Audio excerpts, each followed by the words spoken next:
बजाची खूप आठवण येते का आज? आता कसं जगू मी? कशासाठी जगू? लय चुकीचा वागलास भावा, सोडून गेलास. अरे नाम्या, नको रडू. असं रडून काय बजा परत येणार आहे का? सांग बरं मला. बजाचं काय चुकलं असेल ग? काय असं त्याच्या वाट्याला आलंय बघ? मी मारायला पाहिजे होतो. माझं कोण आहे, पण त्याच्या आत्म्याला शांती नाही मिळणार. हे सगळं बघून लय त्रास झाला असेल त्याला. अरे ते इन्स्पेक्टर आहे ना, बजाला बरोबर न्याय मिळवून देईल बघ, आणि त्या बाय भुलव्याला शिक्षा करन. अजय, आमचं खरंच चुकलं. तुझं आधीच ऐकायला पाहिजे होत.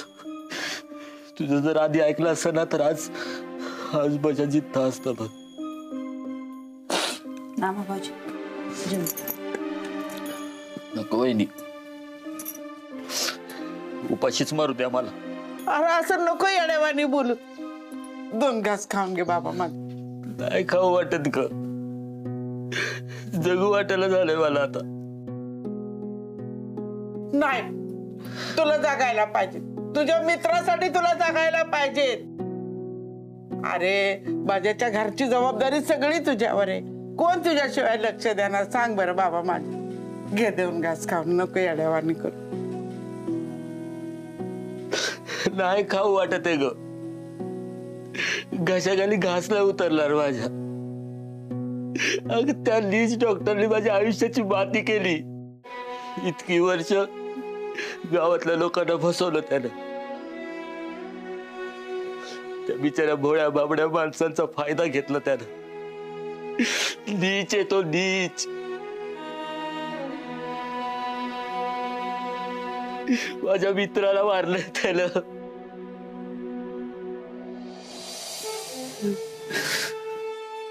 डिंपे, भाऊ म्हणून सांगतो, त्या डॉक्टरच्या नादी लागू नकोस. त्याच्या बरोबरचे सगळे संबंध नाती तोडून टाक, नाहीतर तुझं आयुष्य पण नरक करल त्यो. गावात जेवढे खून झालेत ना, त्याच्या मागे त्योच आहे.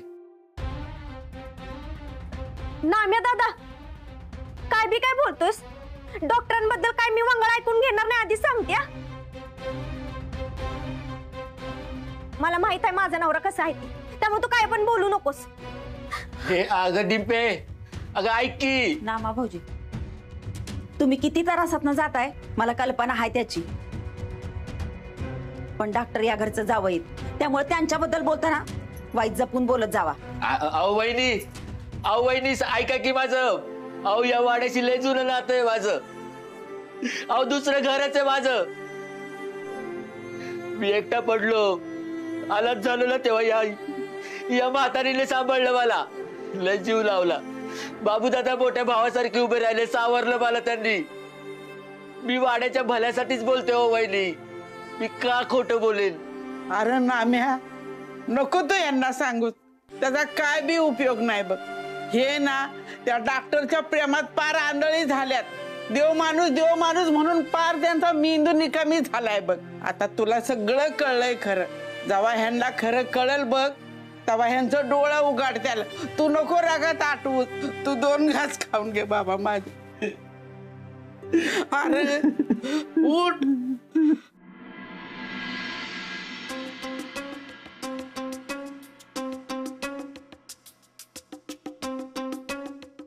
असं का पाहतेस? तुम्ही सुपारी दिलीये म्हणून तो डॉक्टर मला मारायला आला आणि त्याने माझा जीव घेतला तर? काय हो, तुम्हाला खरंच मला मारायचंय? तुला काय वाटतं? मी काय बोलणार? शेवटी तुम्ही माझ्यापेक्षा जास्त मुरलेले राजकारणी आहात. आता हे मी तुझ्याबद्दलही बोलू शकतो. कशावरून तू परत एकदा मला मारण्यासाठी त्या डॉक्टरला सुपारी दिली नसेल? बरं ते जाऊ दे. त्या डॉक्टरनी मला किडनॅप करण्याआधी त्या मोहितेंनी टेंडरसाठी अर्ज केला होता आणि त्याचा ॲडव्हान्सही दिला होता. त्याचं काय झालं? ही घ्या वाचा.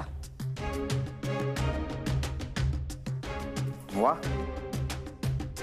मी ठरवलं त्यापेक्षा जास्त किंमत दिली त्यांनी. इतक्या लवकर राजकारण कोळून प्यायला लागशील वाटलं नव्हतं. मॅडम, किती वेळा सांगितलं डोर नॉक करून येत जा. आम्ही महत्वाचं बोलतोय ना. मॅडम बातमीच तेवढी महत्वाची होती म्हणून सरळ आत आलो. त्या इन्स्पेक्टर जामकरनं डॉक्टरला अटक केली. यावेळेस नाम्याच्या खुनाच्या प्रयत्नात त्याला रंगेहात पकडलंय. आता डॉक्टर सुटणं कठीण आहे. ठीक आहे, जातो.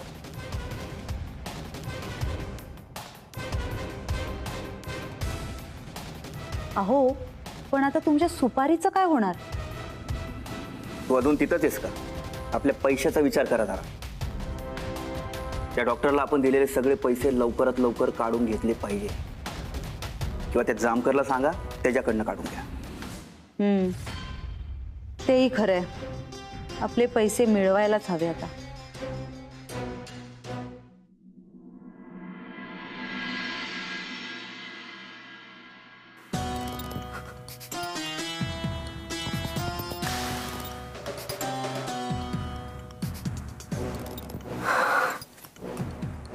अख्ख्या गावासमोर त्या इन्स्पेक्टरनं डॉक्टरांना फरफटत नेलाय.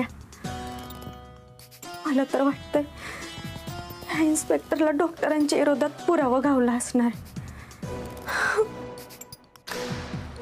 मला नाही वाटत डॉक्टर सुटतील या बारीला. आणि डॉक्टर जर नाही सुटलं तर ते मला पण अडकवत्या. डॉक्टरांनी जर नीलमच्या खुनामध्ये मला पण अडकवलं तर मी काय करू? मला या प्रकरणात अडकायचं नाही.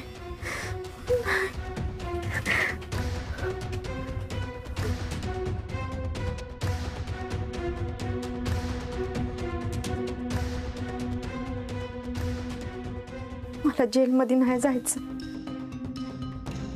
मला माझ्या बाळाला जेलमध्ये नाही जन्माला घालायचं. त्याचं आयुष्य नाही सडवायचं जेलमध्ये. त्याआधीच मला इथनं पळून गेलं पाहिजे. त्यासाठी पैसे लागते. पैसा सेफ आहे का नाही बघितलं पाहिजे. ते पैसे पोलिसांच्या हाती लागण्याआधीच मला ते पैसे घेऊन इथनं पळून गेलं पाहिजे.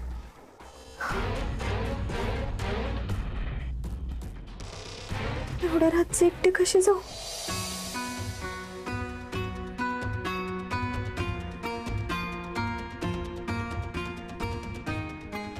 माझ्या बाळासाठी मला जावं लागेल. नाही थांबणार.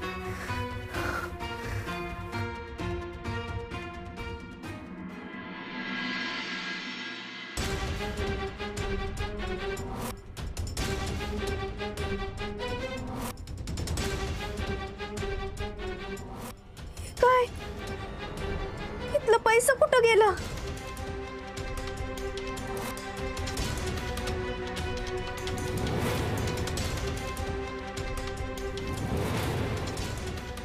इथं तर पैसा पण नाही. पैसा गेलो कुठं?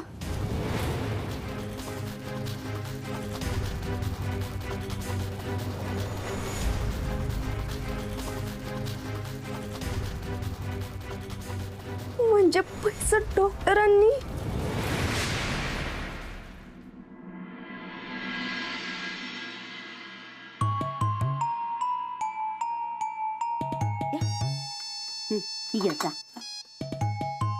अहो मंगलाबाई, तुम्हाला काय ननन बिनन दिसती का नाही चहा नाश्ता द्यायला?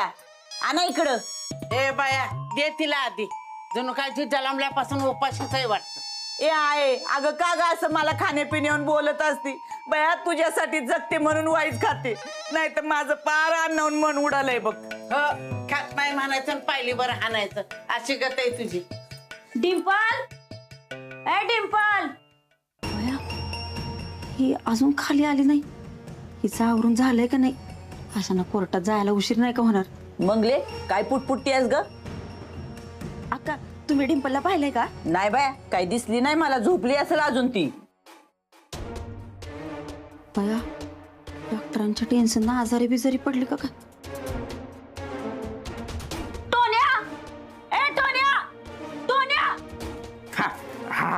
दे नाश्ता दे. हा जरा थांब की. हा हे बघ वर जा आणि आपल्या दीदीला बोलव बाळ. हा बोलवतो, पण आधी नाश्ता करतो मग बोलवतो. अरे दीदी म्हटलं ना. अरे टोन्या आपली दीदी पोटूशी आहे की नाही, मग असं उपाशी राहणं चांगलं नाही रे तिनं. हा काल रातच्याला नीट जेवली पण नाही पोरगी. जातो का? हा जातो पण नाश्त्याला माझा खारी बियाण आणि ती आत्यापाशी देऊ नको, नाही ती आत्याच संपवल. ए मूड द्या. ए तुला जायला काय होतंय ग? अगं माझ्या नातीने ना ते बाई भुरीवर जाणं मनावर घेतलं असेल. मम्मी हा कुठं आहे? अगं ती वर खोलीत नाही. काय टोन्या नीट बघितलंस ना तू? अगं मी समजाकडे बघितलं, पण ती खोलीत कुठे बी नाही. बया खोलीत नाही, मग गेली कुठेही? बया मंगले पळून बिळून तर गेली नाही डिंपी.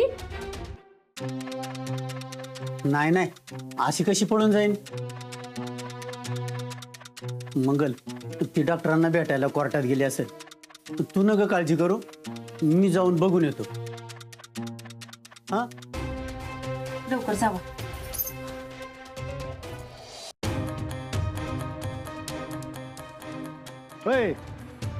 कुठे निघालाय? ते पोलीस स्टेशन आहे, तुमच्या शूटिंगचा सेट नाही. तो कुशाला घुसताय ते? मी माझ्या नवऱ्याला भेटायला आली आहे. नाही भेटता येणार. का नाही भेटू शकत? माझा नवरा आहे तो, आणि आरोपीला भेटण्यासाठी त्याच्या नातेवाईकांना तुम्ही अडवू शकत नाही, समजलं?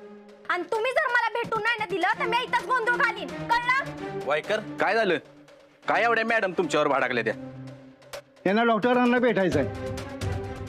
हो मॅडम, डॉक्टर आमच्या कस्टडीत आहे, आम्ही तुम्हाला भेटूनच देणार नाही. जावा तुम्ही इथून. मी आज जाणार नाही, मला माझ्या नवऱ्याशी महत्वाचं बोलायचंय. त्यामुळे मी माझ्या नवऱ्याला भेटणार म्हणजे भेटणार. हे बघा, त्यांना कोर्टात हजर करायचं आहे. आता तुम्हाला काय बोलायचं आहे ना, ते तिकडं कोर्टात. तोपर्यंत माझ्याकडे येड नाही. एकतर बेकायदेशीरपणे तुम्ही माझ्या नवऱ्याला अटक केली आहे. कोणताही वॉरंट नसताना तुम्ही माझ्या नवऱ्याला अटक कसं काय करू शकता? हे बघा, त्या डॉक्टरच्या बाबतीत वॉरंटची काही गरज नाही. आता तू गेला आता कायमचा. तुम्ही काय बोलताय? तुम्हाला तरी कळतंय का? हा मी माझ्या नवऱ्याला भेटल्या बिगर नाही जाणार. फार आवाज वाढलाय, फारच आवाज वाढलाय. डिंपल कपाडिया, मला माहित होता डिंपल कपाडिया तुम्ही येणार म्हणून, कारण तुमचं चुंबक मी इकडे घेऊन आलोय, तुम्ही इकडे ओढल्या जाणार ज्ञात होतं मला. वायकर त्यांना बेड्या ठोका आणि टाका आतमध्ये. गंमत केली मी, अशी गंमत करत असतो मी अधून मधून. साहेब, मगापासून यांना समजावतोय मी, तरी पण हे डॉक्टरला भेटायचं आहे म्हणून गोंधळ घातलाय त्यांनी. होय, मी माझ्या नवऱ्याला भेटल्याशिवाय इथनं जाणार नाही म्हणजे नाही. हाय वायकर, समजून घेत जा जरा. नवरा आतमध्ये, बायको बाहेर, वय झालंय तुमचं, कळणार नाही तुम्हाला. या या या या या या या या या या या बसू नका. चहा कॉफी मिळणार नाही. बोला, काय काम आहे? मला फक्त माझ्या नवऱ्याला भेटायचंय. इतकी कसली घाई आहे? मी काय त्याला लगेचच फाशी देत नाहीये, होईल भेट. मी एकदा सांगितलं ना, मला माझ्या नवऱ्याला भेटायचंय. तुम्ही जर माझ्या नवऱ्याला नाही ना भेटून दिलं तर मी तुमच्या विरोधात कंप्लेंट करत. एक तर तुमच्याकडे वॉरंट नसताना तुम्ही माझ्या नवऱ्याला कसं काय अटक करू शकता? मला कायदा शिकवायचा नाही. काही निरोप असेल तर मला सांगा, मी देतो. कसा निरोप देणार तुमच्याकडं? नवरा बायको मधली गोष्ट आहे, नाही सांगू शकत तुम्हाला.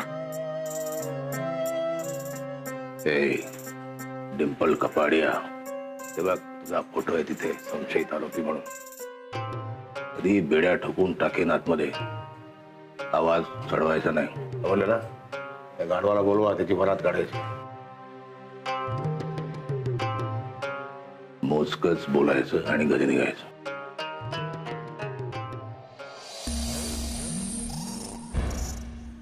डिंपल बरं झालं आली. मला खात्री होती तू जामीन करण्यासाठी नक्की येशील. काय जामीन वगैरे काही होणार नाही. इथून थेट कोर्टात निरोपाचं बोलायचं, संपवायचं.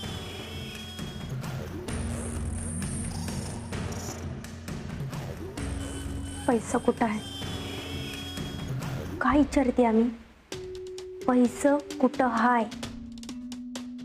हे बघा, तुम्ही आता पोलिसांच्या ताब्यात आहे आणि त्यांच्यापासून फक्त मॅच तुम्हाला वाचवू शकते, हे विसरू नका. त्यामुळे गपगुमाने सांगा पैसा कुठं आहे? पैसे एकदम सेफ आहेत आणि टेन्शन घेऊ नको. हा माझा काही वाकड करणार नाही. डॉक्टरांचं नक्की काय चाललंय? खरंच मला फसून सगळे पैसे घेऊन जायचा प्लॅन तर नाही ना यांचा? त्यामुळे काळजी करण्याचं काही कारण नाहीये. झाला प्रेमाचा वार्तालाप संपला. वाईकर,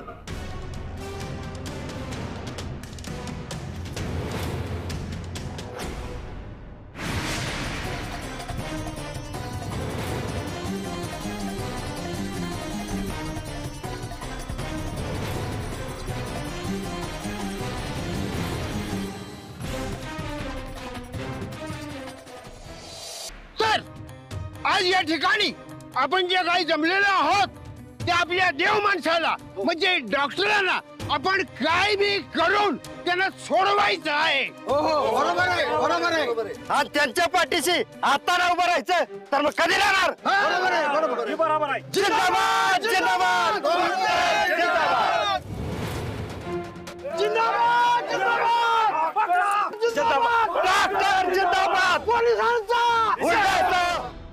खरं तर या सगळ्यांसमोर लाथा बुक्क्यांनी तुडवून मला तुला मारायचं होतं, पण माझा कायदा मला तशी परवानगी देत नाही.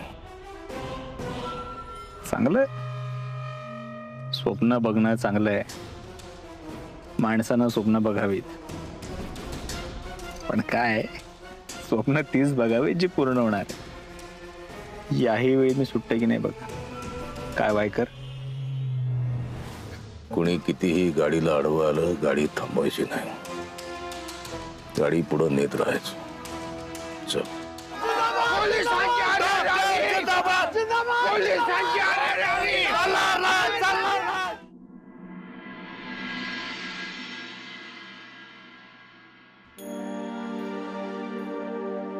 नाम्या दादा, डॉक्टरना जर शिक्षा झाली तर माझ्या होणाऱ्या बाळाला मी कसं सांगणार? ह्याचा तरी विचार कर ना. डिंपे, अगं काय विचार करू मी? सांग. हे बघ, मला तुझं सगळं कळतंय, पण मी काय नाही करू शकत. बजाला आणि गावातल्या लोकांना मला न्याय मिळवून द्यायचा, त्यांचा विश्वासघात नाही करू शकत. हे बघा नामा भाऊजी, चुकीचं काय करू नका आणि डॉक्टरांबद्दल असं खोटं बोलू नका. हो मंगलवहिनी, मी खोटं कधीच नाही बोलत. तुम्हाला माहिती आहे की. कसं सांगू तुम्हाला? माझ्या मित्राला मारलंय त्यानं, आणि जोपर्यंत त्याला शिक्षा होत नाही ना, तोपर्यंत बजाच्या आत्म्याला शांती मिळणार नाही. ए हनुमा, तो बघ आला नाम्या, गद्दार नाम्या. अरे याच्यामुळेच आपलं डॉक्टर अडचणीत आले. या काल पोलीस होतं म्हणून वाचलाय, पकडा त्याला.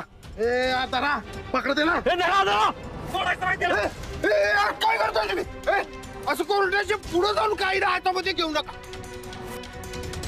अरे डॉक्टर निर्दोष असतील तर सुटते आलंच की, आणि नामा जर खोटं बोलत असाल तर कोर्ट त्याला बी शिक्षा करेल. पण तुम्ही असा कायदा हातामध्ये घेऊ नका, आणि त्याचा डॉक्टरांनाच त्रास होईल.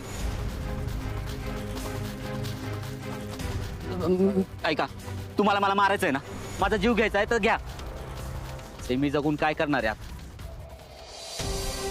पण एकदा मी कोर्टात काय म्हणतो ना ते ऐकून घ्या. एक संधी द्या मला खरं खोटं करायची.